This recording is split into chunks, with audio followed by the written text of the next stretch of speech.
Buenas chicos, bienvenidos a una nueva lección de la asignatura Mecánica, Máquinas y Mecanismos. En la clase de hoy veremos la tercera y última parte del tema 9 sobre engranajes y trenes de engranajes. La clase de hoy contiene dos puntos principales. En primer lugar, veremos de una manera muy genérica qué son los engranajes helicoidales y pasaremos a ver trenes de engranajes, en particular trenes ordinarios, planetarios y diferencial. Pues bien, pasamos al primer punto sobre engranajes helicoidales y hasta el momento todo lo que hemos visto son engranajes cilíndricos rectos. En este tipo de engranajes la relación de contacto es pequeña, lo que significa que los esfuerzos necesarios para transmitir la potencia se distribuyen entre un número reducido de dientes que, además, toman y pierden el contacto súbitamente en toda su sección. Aquí, fijaros, por ejemplo, entre estos dos dientes que en este punto están empezando a perder el contacto, de repente, súbitamente pierden el contacto entre ellos. Esto se traduce en variaciones bruscas del esfuerzo soportado por cada diente, que pasa instantáneamente de estar descargado a estar cargado y viceversa. Cuando la potencia a transmitir o la velocidad de giro es elevada, se producirán vibraciones, ruido y en definitiva un desgaste excesivo en los flancos de los dientes. Una posible mejora consiste en utilizar engranajes escalonados como los mostrados en la figura de la diapositiva, que se componen de un conjunto de engranajes rectos, solidariamente unidos, cada uno de ellos con un pequeño giro con respecto al anterior. De esta forma se consigue incrementar el número de contactos y reducir la magnitud del esfuerzo transmitido por cada par de dientes. En este caso, los dientes seguirán entrando en contacto y perdiéndolo súbitamente, pero ahora la carga que soportarán será bastante menor que en el caso anterior. A medida que crece el número de escalones, la anchura de cada escalón decrece y el funcionamiento se va haciendo cada vez más suave. Al llegar al límite, este proceso de partición, tomando escalones cada vez más delgados, se obtienen los engranajes helicoidales.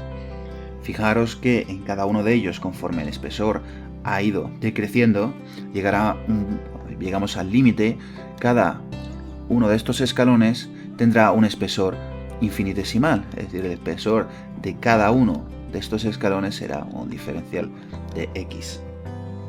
En cualquier caso, conviene resaltar una propiedad esencial que se deduce del proceso del paso al límite que acabamos de realizar. Cada sección recta de un engranaje helicoidal es exactamente igual a la de un engranaje recto, por lo que es aplicable toda la teoría que hemos visto anteriormente. La principal ventaja de los engranajes helicoidales frente a los rectos es su mayor relación de contacto, lo que les permite operar de forma menos ruidosa y con una mayor suavidad. Generación de engranajes helicoidales.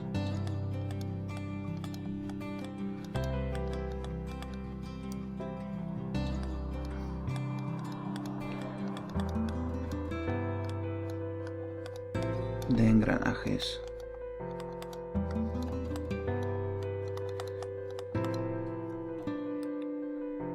de acuerdo. En estas dos imágenes tenemos el engranaje escalonado y también tenemos su paso al límite, obteniendo el engranaje helicoidal. Fijaros cómo la superficie A, B, C, D, E y F, que está vamos a suponer que está inicialmente enrollada alrededor del cilindro base, vamos a emplear estas superficies para generar los perfiles de envolvente. ¿De acuerdo? Al desarrollarlo, fijaros cómo aparecen estos perfiles de envolvente correspondientes al engranaje escalonado. En el proceso del paso al límite, a medida que estos escalones se van haciendo cada vez más pequeños, esta distancia se va haciendo más y más pequeña hasta llegar en el paso al límite a un diferencial de x, fijaros cómo esta línea escalonada B', C', D', E' se transforma en esta curva B', C', que esta curva de aquí es precisamente un arco de helicoide. Un parámetro importante del engranaje helicoidal es precisamente este ángulo beta, que se conoce como ángulo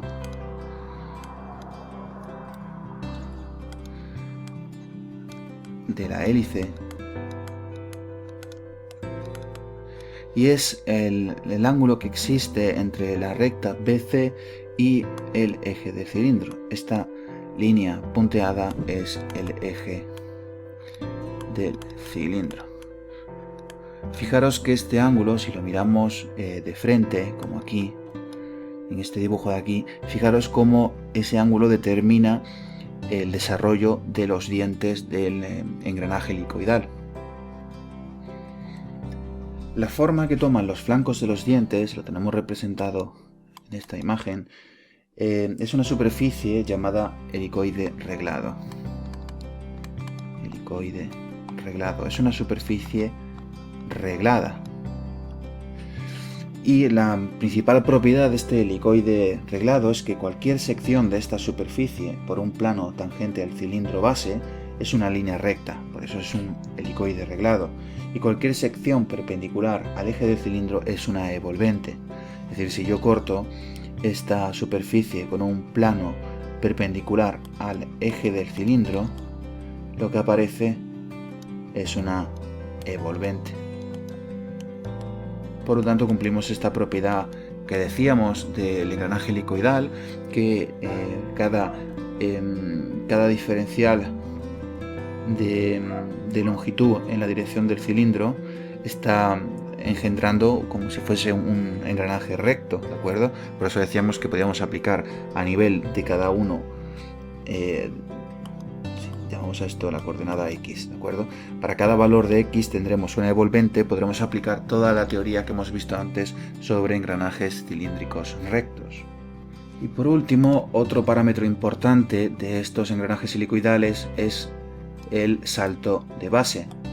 Salto de base, SB, que está representado aquí en esta imagen, que es el arco del cilindro base desde el punto, si nos fijamos en un punto del diente y su homólogo, vamos a pensar en por ejemplo, en este de aquí, su homólogo, una vez que desarrolla todo el helicoide reglado del flanco, llega hasta aquí. Este arco, esta distancia arco, se conoce como salto de base SB, ¿de acuerdo? Fijaros que todo el diente del engranaje helicoidal queda perfectamente definido por beta, ¿de acuerdo? El ángulo que hemos visto antes, el ángulo del helicoide. A mayor ángulo beta, mayor es este salto de base SB y más rápido avanza el diente, ¿de acuerdo? Por lo tanto, los parámetros de diseño que tenemos pues es principalmente este ángulo de aquí, este ángulo de la helicoide, ¿de acuerdo? Por último, pasamos a la generación de dientes helicoidales, de engranajes helicoidales, y un diente helicoidal se puede fabricar usando exactamente la misma cremallera con la que fabricábamos los dientes rectos, pero en lugar de poner el eje de la cremallera paralelo al eje del cilindro, como hacíamos anteriormente, ahora se inclina a un determinado ángulo beta, que es el ángulo que define la inclinación de los dientes del helicoide. ¿De acuerdo? Fijaros, aquí tenemos una animación. En este caso está usando un tornillo sin fin. No encontré un vídeo empleando cremallera, pero el concepto es exactamente lo mismo. Fijaros cómo el procedimiento es idéntico, lo único que ahora el tornillo sin fin, en este caso son una serie de cuchillas, lo que se hace es que se inclina con un determinado ángulo beta. De esta manera estamos generando estos engranajes helicoidales, ¿de acuerdo? Pasamos al último punto de la lección de hoy sobre trenes de engranajes. En multitud de máquinas, la transmisión de rotaciones entre ejes no se puede lograr mediante un único par de engranajes, como hemos estado viendo hasta ahora, por lo que en muchas ocasiones será necesario recurrir a combinaciones de engranajes unidos unos con respecto a otros, formando trenes de engranajes. Vamos a empezar con trenes ordinarios, en particular trenes ordinarios simples. Se denominan trenes ordinarios simples los trenes de engranajes en que todos los ejes están fijos y en cada eje se monta un único engranaje. En la diapositiva muestro dos trenes ordinarios con dos engranajes exteriores y dos interiores. En la izquierda, con dos engranajes exteriores, fijaros que la relación de transmisión, ya la conocíamos, es una relación proporcional inversa al número de dientes, es decir, tengo omega 2 dividido omega 1 es igual a Z1 entre Z2, es una relación de proporcionalidad inversa. Y además, fijaros que le estoy añadiendo el signo menos. ¿Por qué? Porque si nos fijamos en el signo de las ruedas, de la rotación, en la rueda de la izquierda tenemos una rotación en sentido horario y en la rueda de la derecha tenemos una rotación en sentido antihorario. El sentido cambia y por lo tanto debo de incluir este signo menos para representar este cambio en el sentido de rotación. En el caso de tener dos ruedas interiores, fijaros que en ambos casos el sentido de rotación es antihorario. Por lo tanto tendré exactamente la misma relación de transmisión, pero en este caso tengo un signo positivo. Aquí tenemos otro ejemplo, pero con tres ruedas, y la forma de trabajar es exactamente la misma. Queremos obtener la relación de transmisión, es decir, la velocidad de salida dividido entre la velocidad de entrada. Para aclararme un poco la cabeza, con flechas indico el sentido de rotación. Fijaros que esta primera gira en sentido horario, por lo tanto esta gira en sentido antihorario y esta gira de nuevo en sentido horario. ¿De acuerdo? La forma de escribir esto pues es muy sencilla. Empezamos entre estas dos ruedas de aquí. Y digo, la relación de transmisión entre estas dos ruedas es omega de salida dividido omega 1. Y ahora pasamos a este otro par de ruedas. Y ahora digo omega 1 dividido omega de entrada. ¿Vale? Y ahora lo que hago es que sustituyo las relaciones que conocemos de proporcionalidad inversa respecto al número de dientes y vamos poniendo un signo más o menos en función de si el signo de rotación, el sentido de rotación cambia o no cambia.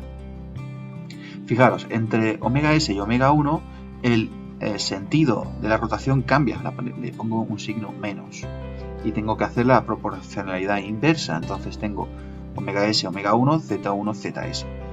En el segundo par de ruedas pasa exactamente lo mismo, por lo tanto vuelvo a poner el signo menos y ahora lo que tengo es proporcionalidad inversa. Si tengo omega 1, omega e, por lo que tengo ahora es ZE, Z1, ¿de acuerdo?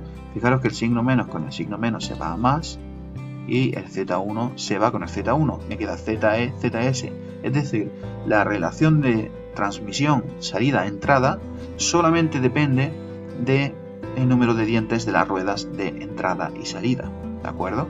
Además, fijaros que el signo estaba claro porque esta primera rueda está rotando en sentido horario, veo fácilmente que la de salida también, por lo tanto por eso aparece el signo más. Y como decía, esta relación de velocidades depende únicamente de los números de dientes de entrada y salida y no depende del número de dientes de las ruedas intermedias, cuya única función es la de invertir el signo de la relación de velocidades. Da igual la cantidad de ruedas que ponga aquí, lo único que puede cambiar es el signo, pero fijaros que hemos visto que la relación de transmisión únicamente depende del número de dientes entrada y salida y no de nada de lo que hay entre medias, ¿de acuerdo? Pasamos a trenes ordinarios compuestos. Se denominan trenes ordinarios compuestos a los trenes de engranajes en que todos los ejes son fijos, exactamente igual que en el caso anterior, pero ahora poseen más de un engranaje solidariamente unidos en cada eje, como tengo mostrado aquí en esta imagen de aquí arriba. En un eje tendré más de un engranaje, ¿de acuerdo? Bueno, pues para su estudio basta con establecer las relaciones de velocidad angular entre ruedas adyacentes. Vamos a fijarnos en este ejemplo de aquí. Este símbolo, fijaros que tengo aquí como marcado, que está aquí empotrado, esto es como fijo un eje, ¿de acuerdo? Esto sería un eje, este eje une con una rueda E, esta rueda E está unida a una rueda 1, de nuevo tengo aquí un eje, y fijaros que este eje, voy a representarlo aquí, esto sería un eje, fijaros que este eje está compartido por las ruedas 1 y 2, tengo algo parecido aquí, tengo un engranaje compuesto, ¿de acuerdo? Este eje lo comparten las ruedas 1 y 2. La rueda 2 está conectada con la 3, de nuevo aquí aparece un eje compartido con la 4, y este va a S que ya tiene solamente su propio eje, ¿de acuerdo? Entonces voy a ir indicando con flechas el sentido de rotación de cada una de las ruedas. Bueno, puedo indicar, por ejemplo, esto es un poco al gusto de cada uno, pero por ejemplo yo puedo indicar, si yo miro de frente la rueda,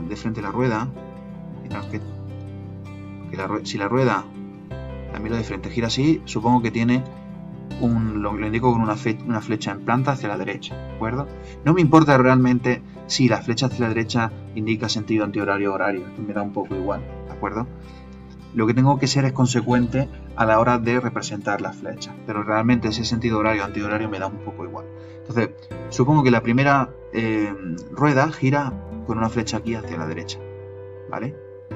Como en el caso anterior, cuando yo tengo dos ruedas juntas, que en este caso sería la 1 y la E, cuando el sentido de rotación de una va hacia acá, el otro cambia, ¿de acuerdo? Entonces, si la flecha esta, ahora en la rueda 1 pasa a estar hacia la izquierda, ¿de acuerdo? Fijaros que al estar conectadas las ruedas 1 y 2, la 2 también tendrá una flecha hacia la derecha. Ahora, la rueda 2 y 3 están conectadas como aquí, cambio de sentido. La 3 y la 4 comparten eje, por tanto tienen el mismo sentido. Y entre 4 y 3 vuelve a cambiar, ¿de acuerdo? Pues bien, lo que quiero obtener es la relación de transmisión, omega S dividido omega E. Vamos a ir uno a uno, viendo cómo aparecen las conexiones entre las ruedas. Entonces, digo, omega S, omega E, empezamos por aquí, ¿vale? Hago la relación de transmisión entre omega S y omega 4, el primer término que tengo aquí, ¿vale? Ahora, omega 3, la velocidad de rotación, la velocidad de rotación del eje 4 será igual que la del 3. Entonces paso directamente a esta relación de transmisión entre 3 y 2 y digo, por omega 3, omega 2. Ahora, la relación de la velocidad angular omega 2 es igual que omega 1. Entonces paso al par 1e y digo omega 1 entre omega e, ¿de acuerdo? Y ahora lo que tengo que hacer es aplicar aquí la relación de proporcionalidad inversa con respecto al número de dientes.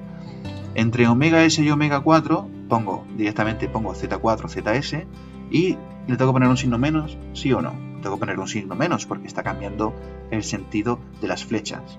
Ahora nos vamos a 3 y 2, pues ya directamente escribo z2, z3. Aquí cambia el signo, sí, vuelve a cambiar, le pongo un signo menos. Y por último, tengo omega 1, omega e, pues pongo ZE, Z1 directamente y le vuelvo a poner un signo menos, puesto que está cambiando de signo el sentido de la flecha.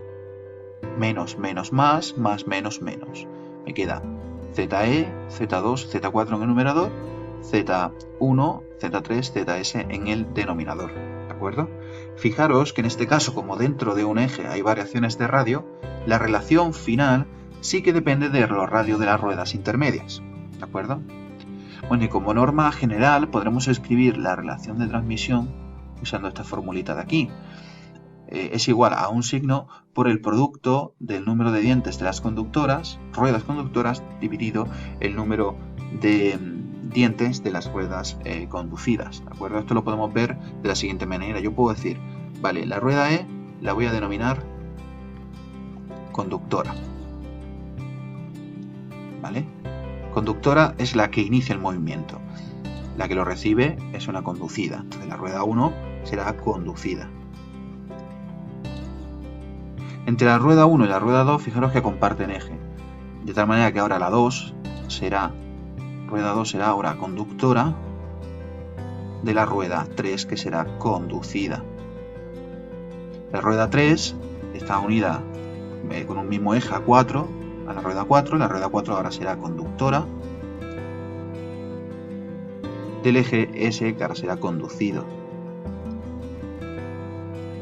¿Y qué signo le pongo? En función de si cambia la flecha. He ido representando toda la flecha y fijaros que la flecha de la rueda de entrada va hacia la derecha y la rueda de salida va hacia la izquierda. Por lo tanto sé que el signo va a ser menos. Y me dice el número de dientes de las conductoras. Vale, pues digo Z, voy viendo conductoras, E, luego 2, ZE por Z2 y luego 4 por Z4 dividido el producto del número de dientes de las conducidas. Vale, pues conducidas tenemos Z1 por Z3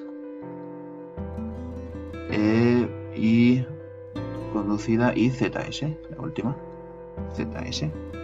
Vale, entonces con este signo tengo menos ZE por Z2, Z4 entre Z1, Z3, ZS. Fijaros que es exactamente la misma expresión de aquí, ¿de acuerdo?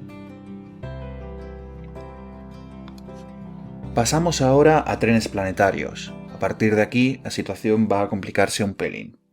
Se denominan trenes planetarios aquellos en los que los ejes de uno o varios de sus engranajes son móviles. Para introducir su estudio, vamos a empezar con el ejemplo sencillo que muestro en la diapositiva. Fijaros que aquí tenemos un engranaje principal que denomino planeta, luego tenemos una barra que está conectando los centros de este engranaje planeta con un engranaje satélite más pequeño, ¿de acuerdo? Esta barra se conoce como portasatélite.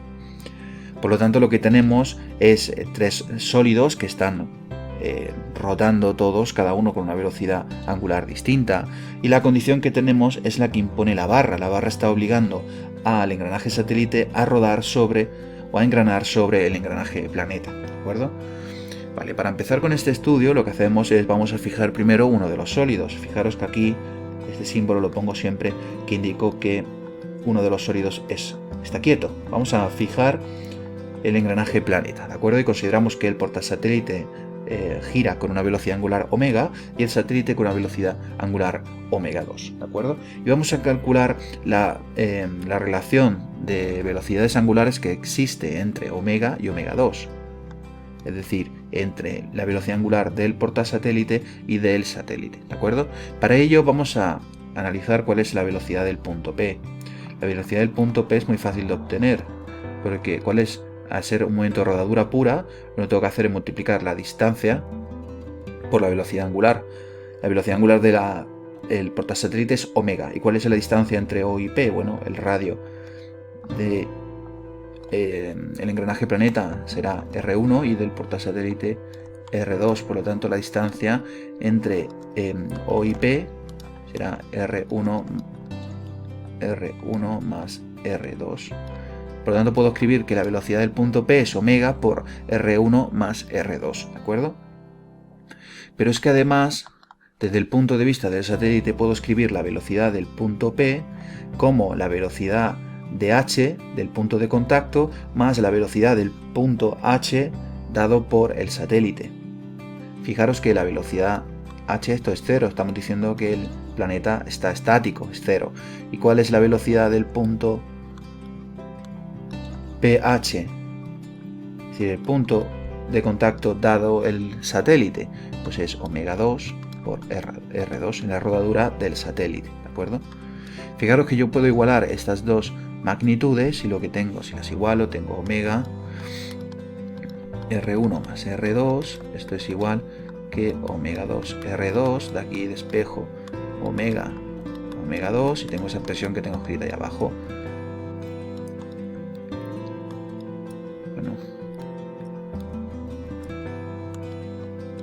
R2, R1 más R2, ¿de acuerdo? Planteamos ahora el mismo problema, pero de una forma ligeramente diferente. Vamos a considerar la inversión del mecanismo anterior, es decir, ahora en lugar de fijar el engranaje planeta, vamos a fijar el movimiento de la barra OP. Ahora debemos tener un mecanismo cinemáticamente equivalente, es decir, tenemos que tener lo mismo que teníamos antes, ¿de acuerdo? Y para ello lo que tenemos que hacer es obligar a que se mantengan las relaciones de velocidades angulares entre los elementos. Por lo tanto, la rueda 1, que antes estaba quieta, pasa a tener ahora una velocidad omega. Y fijaros el sentido. Antes esta barra, el portasatélite, giraba en este sentido. Ahora gira la rueda planeta, el engranaje planeta gira en el sentido opuesto, ¿de acuerdo?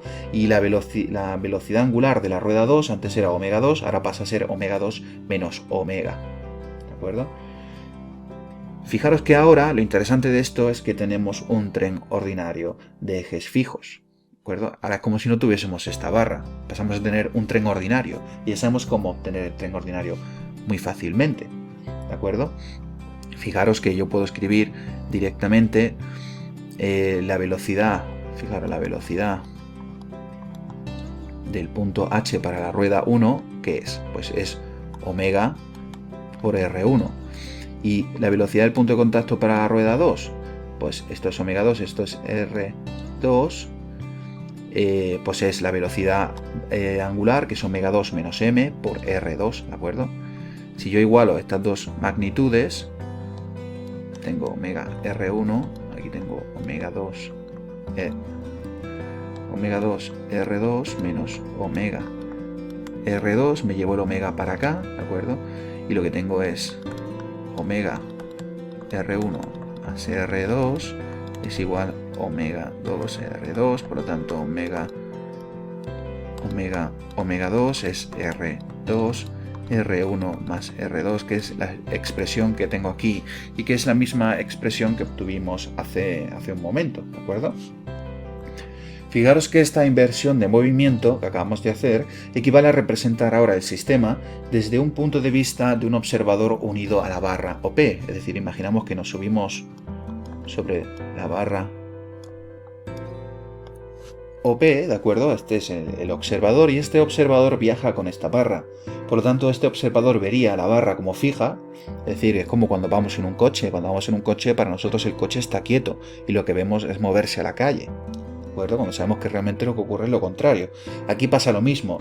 El observador piensa que la barra está fija y al mismo tiempo este observador está viendo que la rueda gira con una velocidad angular menos omega. La velocidad angular con la que vería girar la rueda 2 pues sería la diferencia entre la velocidad omega 2 y la velocidad del observador de la barra, que sería pues, precisamente omega 2 menos omega, ¿de acuerdo? Resumiendo, el movimiento invertido es el que corresponde a un observador subido en OP y equivale a restar omega a las velocidades angulares de todos los elementos, ¿de acuerdo? Este va a ser el método que vamos a seguir para estudiar engranajes planetarios. Mediante el empleo de inversiones cinemáticas, transformaremos los trenes planetarios en trenes ordinarios de ejes fijos, ¿de acuerdo? Pues bien, vamos a resolver otro ejemplo de tren planetario, que es el que represento en esta diapositiva, ¿de acuerdo? Fijaros que es parecido. Ahora lo que tenemos es una corona con un engranaje interior, luego tenemos un engranaje planeta central y sobre este engranaje planeta ruedan una serie de engranajes satélite, ¿de acuerdo? Fijaros que el eje de los engranajes satélite está conectado con un portasatélite, ¿de acuerdo? Cinemáticamente el sistema es igual si tenemos un satélite o tres satélites. Aquí se disponen tres por razones de simetría, pero realmente el problema es igual si solo tenemos una a si tenemos tres, ¿de acuerdo? Aquí os muestro dos animaciones. Fijaros, aquí aparece un aspecto interesante. Fijaros que en el de la derecha lo que está inmóvil es el portasatélite, mientras que en el sistema de la izquierda lo que está inmóvil es la corona, ¿de acuerdo? Generalmente en todos los elementos que tenemos habrá que fijar uno y dependiendo de la aplicación podremos decidir cuál fijamos, ¿de acuerdo? En este ejemplo en particular, fijaros que lo que estoy fijando es el planeta, ¿vale? Este es la representación simbólica de este tren planetario, donde como decía, pues teníamos un eje quieto que llega al portasatélite, representado como 3, ¿de acuerdo? Luego tenemos satélite y planeta, ¿de acuerdo?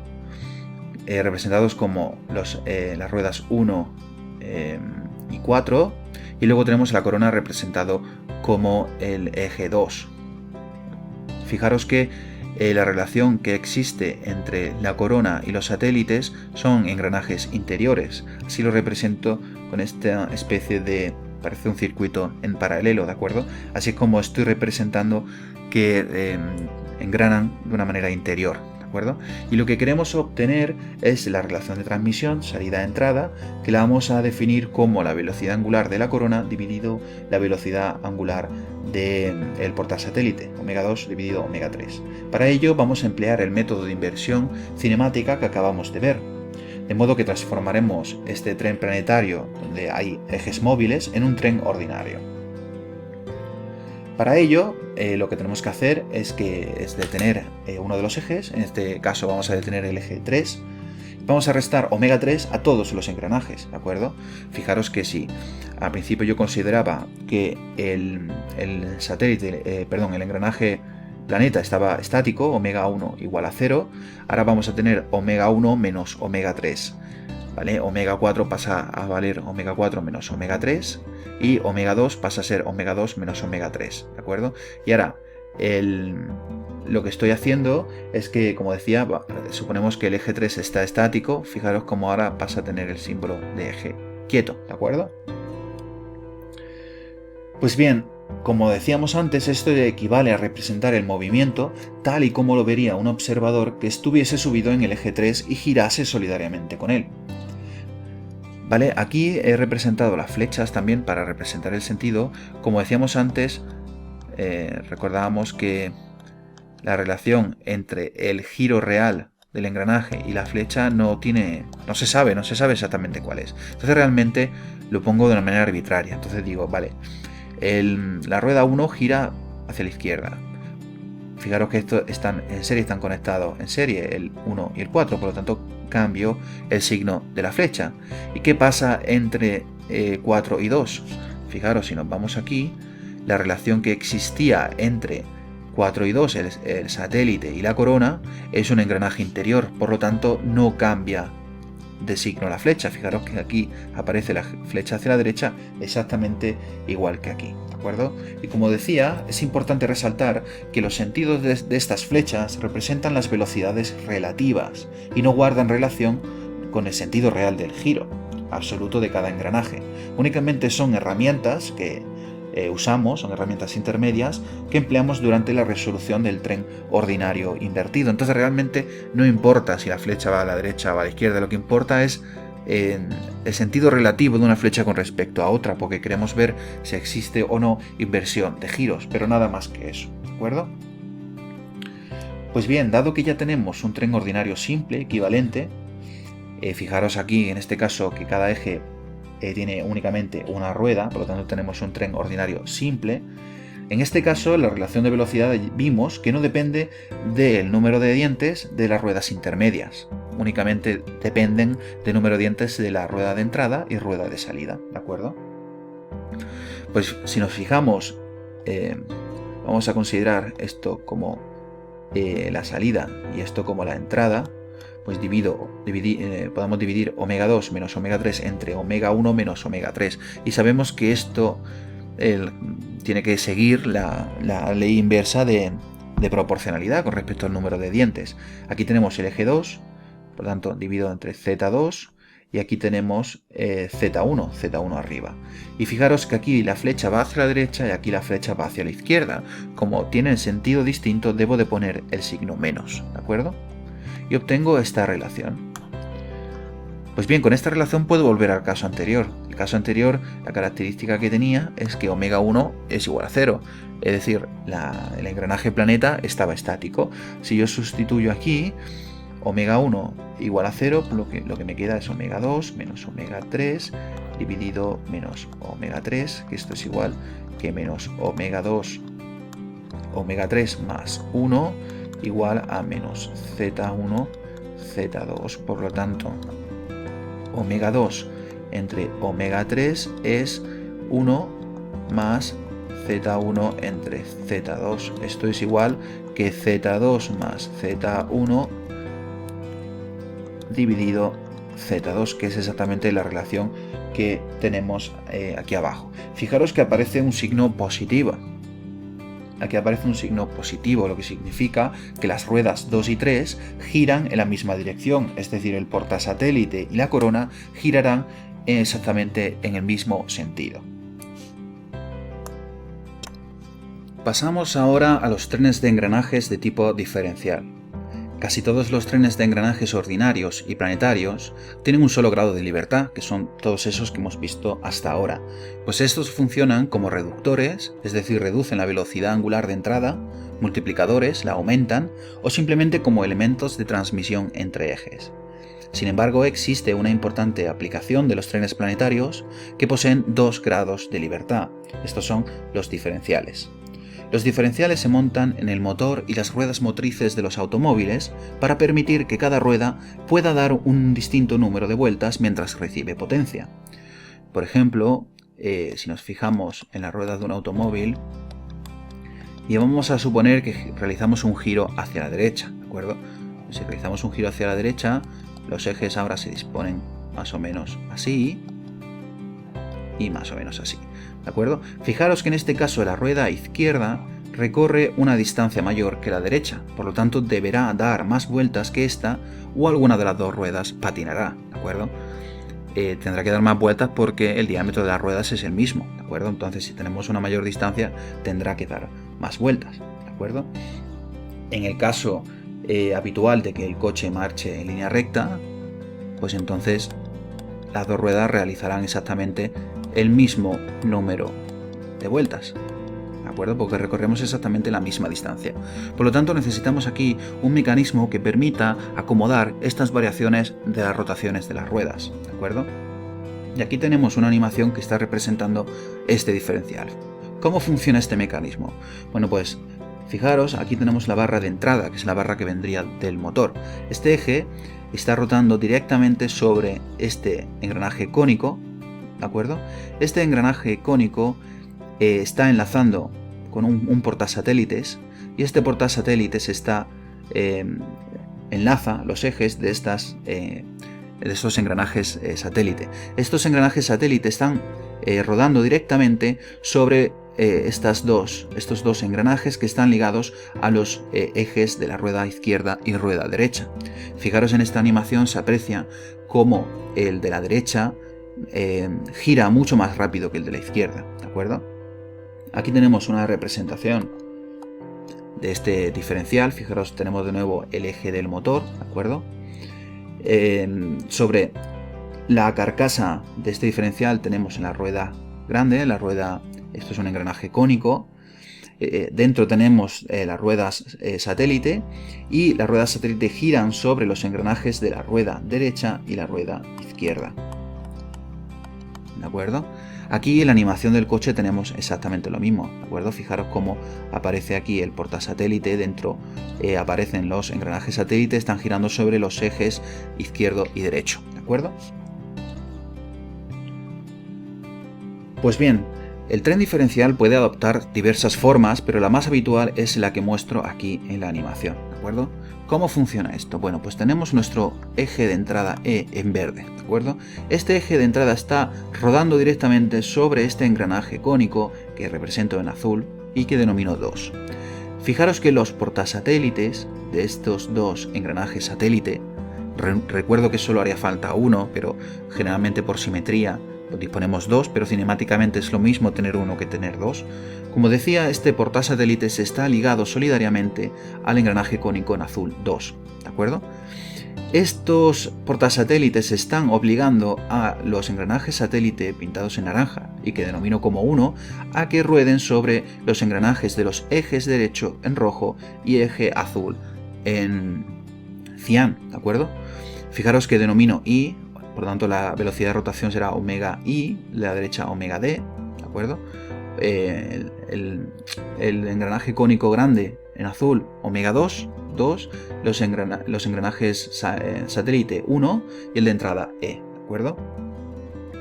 ¿Qué pasaría en este? Fijaros, en el caso aquí tengo el izquierdo fijo y el derecho móvil. De nuevo, aquí tenemos siempre que fijar uno de ellos, ¿de acuerdo? En este caso, en la animación se ha fijado el izquierdo, ¿de acuerdo? Pero ¿qué pasa, como decíamos, en el caso habitual de que el coche marche en línea recta? Entonces las ruedas planetarias funcionarían como si su eje estuviera bloqueado y no tuviese movimiento de rotación propia. Únicamente lo que hacen es que arrastran a los ejes izquierdo y derecho y los hacen girar a la misma velocidad, ¿de acuerdo? Por lo tanto, las dos ruedas recorrerían exactamente la misma distancia. En el caso de que el coche tome una curva, una de las ruedas rodará a mayor velocidad que la otra, ¿de acuerdo? Esto permitirá acomodar la realización de curvas en los automóviles, ¿de acuerdo? Aquí tenemos la representación simbólica de este diferencial. Fijaros cómo tenemos la rueda, el eje de entrada. El eje de entrada rueda directamente sobre el engranaje cónico 2. Aquí tenemos en paralelo los dos portasatélites, ¿de acuerdo? Estos portasatélites, denominados como 1, están rodando en contacto con la rueda de la izquierda y la rueda de la derecha, ¿de acuerdo? Vale, para resolver matemáticamente el movimiento de este diferencial vamos a utilizar el método de inversión cinemática que hemos descrito hace un par de diapositivas. Y en este caso vamos a detener los ejes, uno de los ejes que se mueven, los ejes portasatélites, ¿de acuerdo? Para ello lo que hacemos es que vamos a detener la rueda 2, ¿de acuerdo? Entonces la rueda 2, que sería el engranaje cónico en azul, fijaros que pasa a ser, aquí lo tengo representado, omega 2, esto pasa a ser un eje fijo. Aparece aquí un eje fijo, ¿de acuerdo? Por simetría también lo ponemos aquí. Vale, está enlazando en los dos engranajes satélite. Esto lo fijamos. Y para tener un sistema cinemáticamente equivalente, lo que tenemos que hacer es restar la velocidad angular que tenía este engranaje cónico, que era omega 2. Entonces aquí tendremos omega 1 de uno de los... Aquí tendremos lo mismo. Que lo voy a poner aquí. Omega 1 menos omega 2. La velocidad angular de uno de los engranajes satélite menos omega 2. Lo mismo en el otro engranaje satélite. Y luego tenemos la rueda izquierda y la rueda derecha. La rueda derecha giraba a una velocidad angular omega i. Ahora tendremos omega i menos omega 2 igual en la derecha. Tendremos omega d menos omega 2. ¿De acuerdo? Ahora tenemos un tren ordinario simple equivalente, que será muy fácil de calcular. Como es un tren ordinario simple, cada eje solo tiene una rueda. Entonces la relación de velocidades no depende de la rueda de en medio, ¿de acuerdo? Entonces podremos directamente relacionar la rueda de la derecha con la rueda de la izquierda. Entonces yo divido omega d menos omega 2 entre omega i menos omega 2. Y esto debe de cumplir la relación de proporcionalidad inversa con respecto al número de dientes de sus engranajes. Entonces tendré ZI entre ZD. Fijaros, el I aquí aparece en el denominador, va al numerador el número de dientes, ¿de acuerdo? Y aquí aparece un signo negativo. ¿Por qué? Bueno, fijaros cómo funciona el sistema. Si yo vuelvo atrás, fijaros que la relación que existe entre la rueda izquierda y derecha es a través de los engranajes satélite. Si yo lo represento de frente, fijaros que aquí tendría yo una rueda, la izquierda por ejemplo. Aquí tendría el satélite, el engranaje satélite. Si esto lo estoy viendo de frente, ¿de acuerdo? Los dientes estarían así, ¿de acuerdo? Estoy mirando justo de frente. Vale, si este engranaje satélite gira así, ¿cómo gira una de las ruedas? Por ejemplo, a la izquierda. Va en este sentido, ¿no? Si todo gira así, esta rueda gira en este sentido. ¿Y qué hará la otra? Gira en este otro sentido. ¿De acuerdo? Fijaros. Por lo tanto, la rueda izquierda y la rueda derecha giran en sentidos contrarios. Por lo tanto, aquí debo de poner un signo negativo. ¿Vale? Además, el número de dientes de la rueda izquierda asumimos que es igual que el número de dientes de la rueda derecha. Por lo tanto, este cociente vale 1. Y de aquí puedo sacar directamente la expresión omega d menos omega 2 es igual a menos omega i menos omega 2. ¿De acuerdo? Ahora vamos a ver qué relación existe entre el eje de entrada y la corona en azul 2, este engranaje cónico 2. Fijaros que están rodando directamente uno sobre el otro. Por lo tanto, podré escribir directamente omega 2 entre omega e es igual a la relación inversa del número de dientes de sus engranajes. Esto es igual a ZE entre Z2. ¿De acuerdo? Entonces, si yo trabajo un pelín estas expresiones, fijaros que de la primera yo puedo decir omega d o el omega i pasa en positivo hacia la izquierda, omega d más omega i, este negativo pasa a positivo aquí, por lo tanto tengo 2 veces omega 2, por aquí tengo menos menos más, ¿de acuerdo? Y de aquí, de esta expresión, saco omega 2 como omega e por ZE entre Z2. Si yo sustituyo aquí, tengo 2 omega e por ZE entre Z2. ¿De acuerdo? Fijaros que esta es exactamente esa expresión que tengo ahí. ¿De acuerdo? Y esta expresión está relacionando las velocidades angulares del eje de entrada, que es omega e, con los dos de salida. ¿De acuerdo? Que es omega i y omega d. De ella se deduce que para una misma velocidad de entrada, para omega e, la suma de las velocidades angulares de salida está fijada. Lo que tenemos fijado es omega i más omega d, pero lo que no tenemos fijado es el valor específico de cada una de ellas, que puede ser distinto, ¿de acuerdo? Omega i no tiene por qué ser igual que omega d, pueden ser distintos. Lo que sí tenemos fijado es la suma de sus velocidades angulares, ¿de acuerdo? También podemos comprobar en esta expresión que si el motor está parado, ¿qué pasa si el motor está parado? Pues omega e será igual a 0, ¿de acuerdo? Por lo tanto, omega i más omega d será igual a 0. Lo que es lo mismo, omega i será igual a menos omega d, ¿de acuerdo?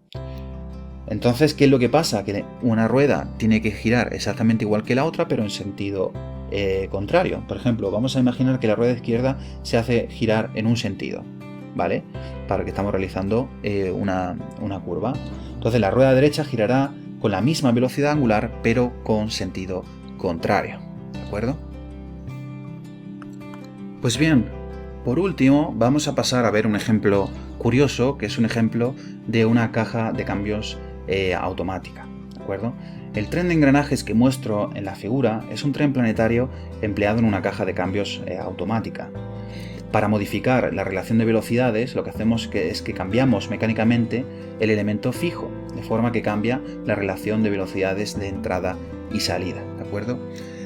Aquí, ¿qué elementos tenemos? Bueno, tenemos la corona, que he denominado como 4, ¿de acuerdo? Luego tenemos la carcasa, que sería el eje que está enlazando todos estos engranajes, que he denominado T. Luego tenemos un eje planetario, ¿vale? Que denominamos 1. Y luego tenemos un juego de engranajes satélite 2 y 3, ¿de acuerdo?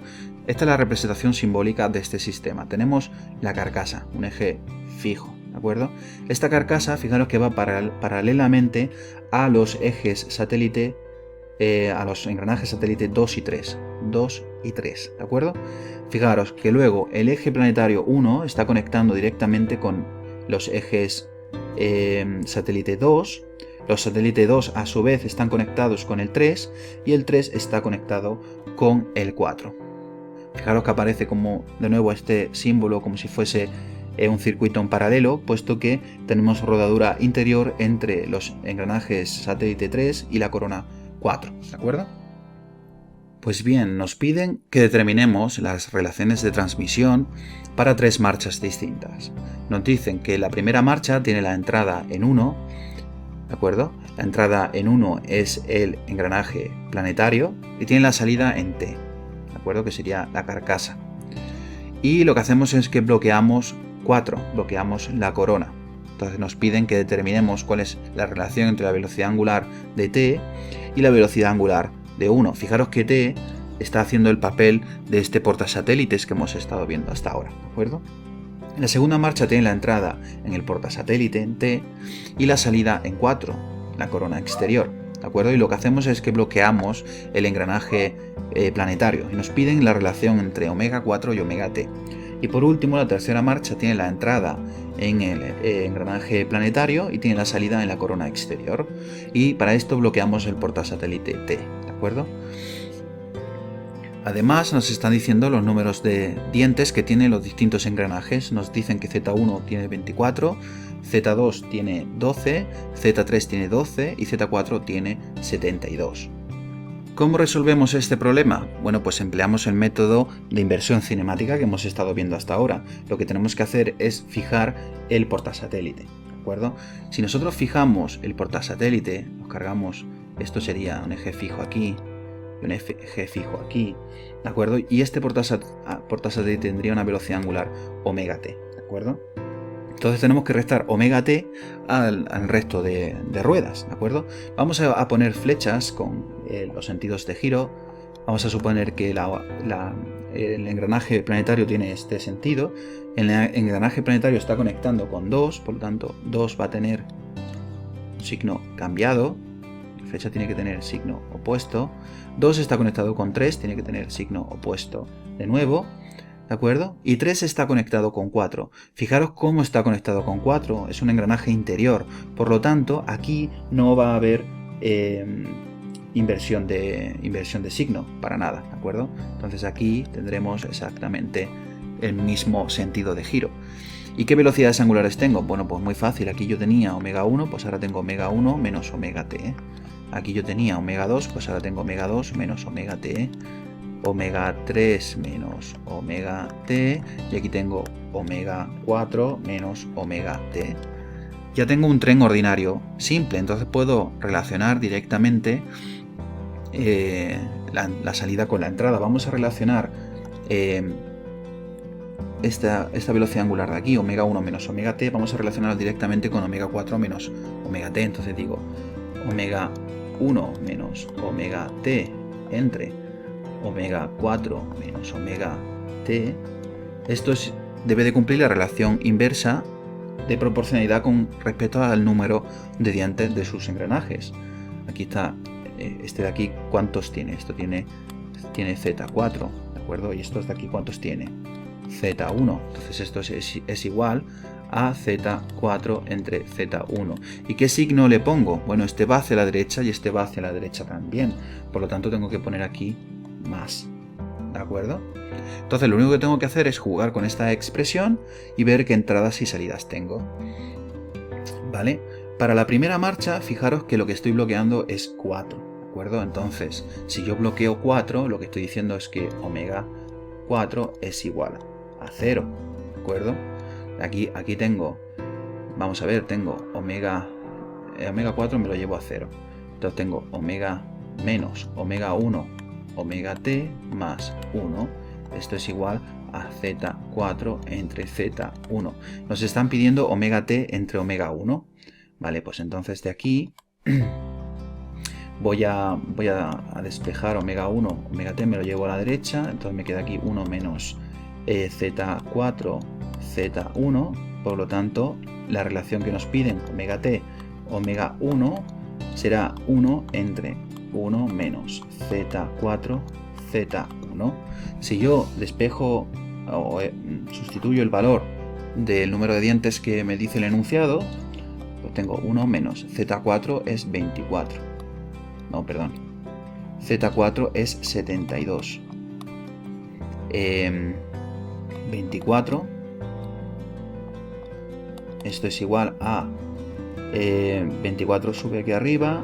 Aquí sería 24 menos 72. Esto sale menos 1 entre 2, que es el número que tengo puesto aquí. Menos 1 entre 2. Vale, vamos a analizar ahora la segunda marcha. Voy a borrar esto.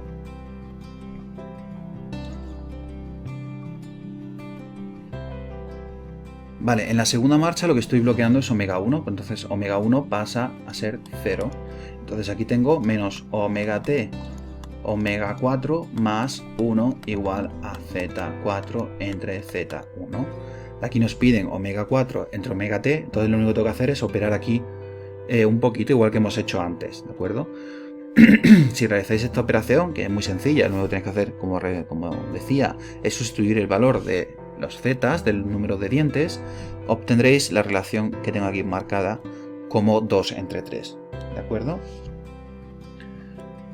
Vale, y por último, la tercera relación nos dicen que bloqueamos t, entonces en este caso lo que tengo que hacer es 0 omega t. Entonces tenemos aquí omega 1 entre omega 4, esto es igual a Z4 entre Z1, Z4 es 72, Z1 24, por lo tanto omega 4 entre omega 1 es 24 entre 72, que esto es 1/3, que es esta última relación que tengo aquí, ¿de acuerdo? Pues bien, ya hemos visto que realmente es bastante simple. Cada vez que tengamos un tren planetario, lo que tenemos que hacer es ver dónde está el portasatélite, que es ese eje que se va a estar moviendo, y lo que hago es que fijo ese eje móvil. Para fijar ese eje móvil y tener un sistema cinemáticamente equivalente, le resto su velocidad angular al resto de ruedas del tren. Aquí con esto ya tendré un tren ordinario simple, generalmente, o puede que tenga alguno compuesto, y aplico pues toda la teoría que hemos visto para trenes de engranajes ordinarios, ¿de acuerdo? Y con esto podré obtener la relación de transmisión entre dos elementos cualesquiera dentro de mi tren, ¿de acuerdo? Pues hasta aquí llega la lección de hoy, con esto finalizamos el tema 9, espero que lo hayáis disfrutado y nos vemos en las próximas lecciones. Un saludo.